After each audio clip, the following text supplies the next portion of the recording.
This is Fairview Cemetery, which I believe is the creepiest cemetery in southwest Iowa.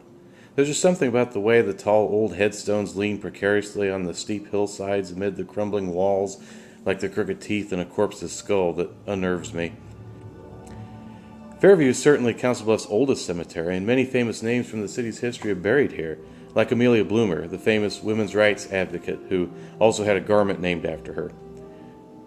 In the old days, headstone designs meant something.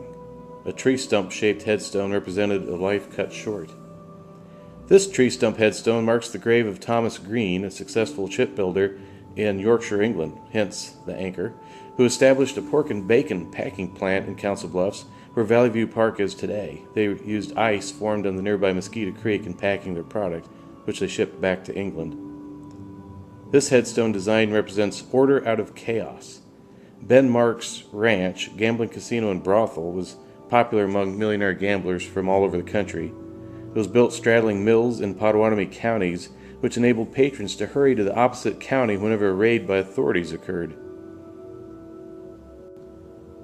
Doctors Melvin, Frank, and Smith Bellinger practiced medicine in Council Bluffs in the late 1800s and built a two-story hospital here.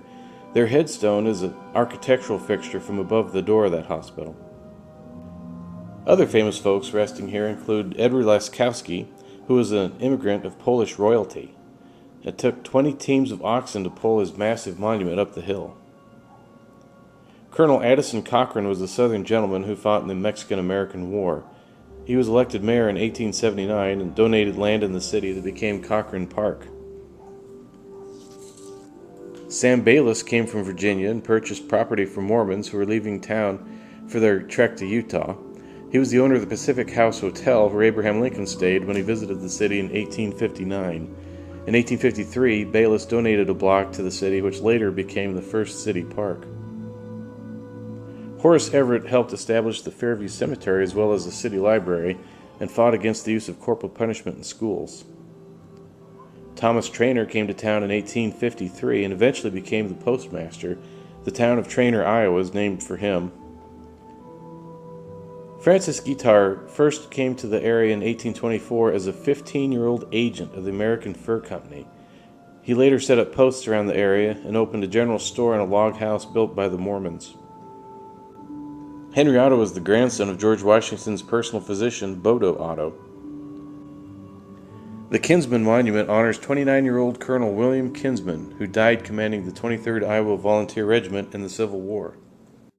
The oldest identifiable grave in the cemetery belongs to an unfortunate teenage girl named Elizabeth Richards, though people were being buried here before that, somewhere.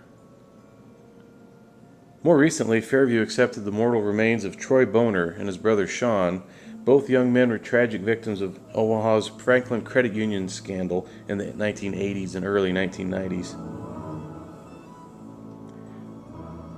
And what of the less famous people like August Freisch, who rests here? What kind of life did he live? Where did he live and work in Council Bluffs in the late 1800s? And why is the nearby timber threatening to overtake his little headstone?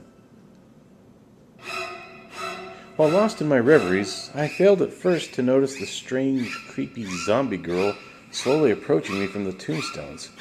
Thoughts of the dead and how we live our lives and monument design meanings quickly left me as I beat a hasty retreat to my trusty awaiting automobile.